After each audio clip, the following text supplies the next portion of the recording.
Now, from the news team that's covering the Carolinas, this is Channel 9 Eyewitness News Saturday morning. A massive fire destroyed a Gaston County home and sent a firefighter to the hospital with possible second-degree burns. The new information this morning on where that fire may have started. And rain, it is moving towards the Carolinas this morning. Take a look at your screens. We're using Charlotte's most powerful radar to pinpoint how long the showers will be around. Thank you for joining us this Saturday morning. I'm Brittany Johnson. And I'm meteorologist Vicki Graff. Vicki, you're saying if you've got that last-minute holiday shopping to do, you may want to do it earlier than later. That's right, and that's because we'll be tracking that rain that will move through later in the afternoon. Not going to be a washout today, and it will be a lot warmer. You'll feel that warmth when you step outside this morning. If you're going for a walk, we're in the mid-50s right now, so maybe just a light layer, but you don't need that heavy winter coat. Keep that rain gear with you throughout the afternoon. This same system that's bringing some flooding across parts of Tennessee and Kentucky, that's heading our way. It's not going to get here until later in the day. We could see an isolated shower or two early on, but the steadier rain will push through by around 3, 4, 5 o'clock. Now behind this, I'm tracking a big cool down on the way. I'll show you when that arrives coming up. All right, leaving that coat at home means you have more room to carry all the bags for all the and shopping. The gifts. That's right. All right, thank you, Vicki. A Gaston County firefighter is recovering this morning after he was hurt battling this house fire. We first broke this story last night at 11 o'clock. And look at this. This was the scene on Sugarcane Lane. You can see right there, that's the house. It's destroyed. We are told that that firefighter may have second-degree burns on his legs. We also spoke to the homeowner. She told us she is heartbroken that this happened, especially right before Christmas. Terrible. There are a lot of things in there that belong to my mother that you can never replace, you know. Really, really is heartbreaking. She also told us that her dog and her cat were inside at the time of the fire, but they did manage to get out. And she said that the fire marshal told her the fire started in the middle of the home, but they have not said what caused it. A homicide investigation is underway this morning after police say a body was found near Crowder's Mountain. Gaston County police say that someone who lives in the Mallard Crossing neighborhood found the body of a man in a wooded area near Sawbill Lane around 12:30 yesterday afternoon. People who live in this quiet neighborhood are pretty shaken up knowing a body was found feet away from their homes. You know, it's a quiet neighborhood, nothing ever goes on. And then for this to happen out of the blue, it's mind-blowing. We have asked, but so far police have not released details about how the person died or whether they're looking for any possible suspects in this case. It was a dangerous start to the holiday weekend on Charlotte roads. Chopper 9 Sky Zoom flew over this deadly crash on I-77 near Huntersville yesterday afternoon. Look at that. You can see that's the truck that went through a guardrail and landed on its roof. Now, just hours earlier on 77, 3 vehicles were involved in a wreck backing up holiday traffic. AAA is expecting a record-breaking number of travelers out there this holiday season.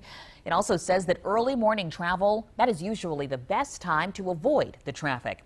And we just checked for you long-term parking lot 1, 4, and the daily decks. Those all still have open spaces for people that are heading to Charlotte Douglas this morning. Long-term lot 2 is full. This is what the airport looked like yesterday. That was as an extra 30,000 people were expected to go through the airport. Construction happening around Charlotte Douglas did not help all the congestion. You can check to see just how busy things are at the airport before you head out. Get real-time updates on WSOCTV.com. Just look inside of our holiday travel story. It's on the homepage. Mecklenburg County says that more than 80 of its internal and external systems are back up and running after hackers held their servers for ransom. The more recent systems to be restored are online payment for taxes as well as web access to the property tax system. The county is reminding residents that the January 5th deadline for personal property and real estate taxes, it still stands. This morning, Charlotte-Mecklenburg police continue to look for the shooter whose senseless gunfire put 2 children in the hospital. 11-year-old Daryl Irvin and his 9-year-old brother Jeremiah are recovering. They were shot in their Leak Street apartment early Thursday morning as they slept. Police have no reason to believe the family was targeted. 5 adults were in the home at the time, including 19-year-old Savannah Thunderberg. I don't like seeing them like this, you know, because they were scared. I was scared. The mother was scared. Everybody was scared for them. Well, police gave the family presents to help them celebrate the holidays during this time. The Berg County District Attorney says no charges will be filed in a deadly shooting. On Thursday morning, authorities say that a woman shot and killed Vernon Dale hours after he was released from jail. Deputies say that he showed up to his girlfriend's home. They got into a fight, and he also fought with her mother, who shot and killed him. Yesterday, the DA said the shooting was self-defense and no charges will be filed. New this morning, the 9th U.S. Circuit Court of Appeals has ruled the latest version of President Trump's travel ban violates federal law. The 3-judge panel said the travel ban exceeds the president's authority and does not adequately say why people from certain countries are a danger.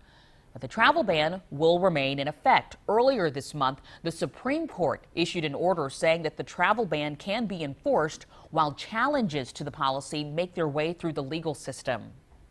This morning, President Trump is in Florida on his 10-day vacation after a very busy week in Washington. But before leaving, he signed the new $1 trillion tax bill into law. ABC's Kenneth Moten has the latest from Washington. Touchdown, Florida. President Trump starting his Christmas vacation at Mar-a-Lago with a warm reception.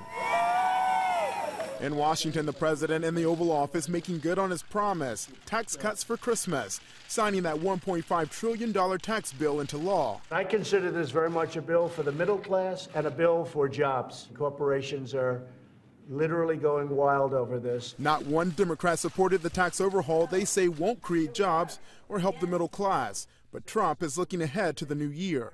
I really do believe we're going to have a lot of bipartisan work done. And maybe we start with infrastructure. The 2018 political reality, a slim GOP margin in the Senate, midterms just 11 months away. There's a huge difference between a legislative victory and a political victory. So he's put a lot of yards on the field, and he's got a lot of first downs. But for political purposes, he hasn't accomplished that much. Congress also took off for the holidays after averting a government shutdown. Democrats backed away from a pledge to force a vote on DACA, the fate of undocumented immigrants brought to the U.S. as children in limbo. We have a commitment on a bipartisan basis to address the DACA issue. That was Kenneth Moten reporting. The Senate Majority Leader says that he will be meeting with the President and the House Speaker when everyone returns to Washington to discuss priorities for the new year. Channel 9 has a breakdown of what this new tax overhaul means for you. You can find it online at WSOCTV.com. Your time is 7:07. Governor Roy Cooper outlined the biggest issues he says he's tackled in his first year in office. Among them, the opioid crisis and recovering from Hurricane Matthew. Cooper published this op-ed yesterday, which first focuses on bringing good-paying jobs to the state. Cooper says eliminating House Bill 2 was key to bringing 21,000 jobs to the state this year. He highlighted a new law focusing on smarter dispensing of prescription drugs and increasing access to naloxone. Cooper also says his administration is making sure every working family has a voice and will continue the work into the next year. A warning for people in Rowan County. A scammer could be trying to con you out of hundreds of dollars. The police department says that someone is posing as a Lieutenant Richardson, who then tells people they owe a fine for missing jury duty. At least one person has paid that scammer $500. Police say that they won't ever call someone demanding payment for a fine. Friends of NASCAR Hall of Famer Richard Childress have pitched in big time to help find the masked men who tried to break into his home. The reward for information has jumped to $50,000. And take a look at your screen. These are the surveillance pictures of those suspects accused of trying to break into the Davidson County home on Sunday. Authorities say Childress fired shots at the suspects. They all got away. A man accused of chasing and killing a man in Lancaster turned himself in. Witnesses say Thursday night, DeQuavis Blackman ambushed Antoine James at a home on Fale Street. Investigators say he chased James down the street, then shot and killed him. Now, the victim's girlfriend just gave birth 2 weeks ago. Friends told us that he was looking forward to spending Christmas with his new baby. A multi-million-dollar rail project designed to get riders from Charlotte to Raleigh faster. It's now complete. The Piedmont Improvement Project added 27 miles of parallel track, 13 new bridges, and it closed more than 40 railroad crossings. It makes way for 2 new round-trip passenger trains between the cities every day. But some are concerned about new passenger train speeds up to nearly 80 miles an hour. It's such a small town through here, and you think they would slow down. We're probably a little bit safer than we were before this construction. Passenger trains in Landis and China Grove can now go 10 miles faster than they used to. In Kannapolis, it is 14 miles faster. More apartments could be coming to Mallard Creek. A developer plans to build with the city. He's filed plans to build at the Mallard Point Apartments. This is off of David Taylor Drive. Now, those plans call for 250 units spread out in 4 different 4-story buildings. You're looking at a picture right now of what those apartments would look like. City leaders will hold a hearing on this project in the coming weeks. People in South Carolina will now have more time to sign up for health care. Open enrollment ended on December 15th, but the state says that because of Hurricane Irma's impact, the enrollment period has been extended to December 31st. More than 218,000 people across the state have already enrolled, but that's about 5% less than last year, with just half of the time available to sign up. 7:10 right now. People have until noon today to turn in a gun in exchange for a gift card for toys or groceries this holiday season. New Life Fellowship Center in North Charlotte is hosting the gun drive. They are teaming up with CMPD to get guns off the streets. Here are the details right here. That gun drive is happening until noon. It is at the church on Samuel Street.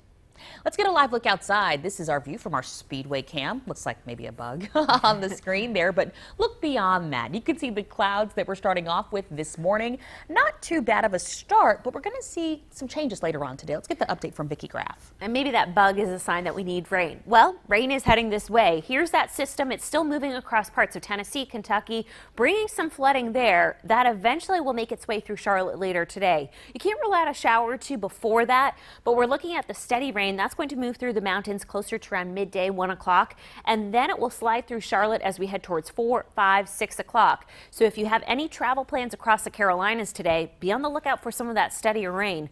I'll take you through Futurecast coming up to show you how much rain you could see in your neighborhood. Brittany? Traffic headaches on I-85 in Gaston County, leaving drivers frustrated. At 7:45, the steps state DOT officials are taking to provide relief. Shoppers are expected to pack stores across the Carolinas today. Well, at 7:30, your last-minute options to find the perfect gift. And Waxhaw residents upset over a proposal to build a college campus on one of the town's last remaining green spaces. Next, the 3 major concerns they have and what town leaders have to say about them. Like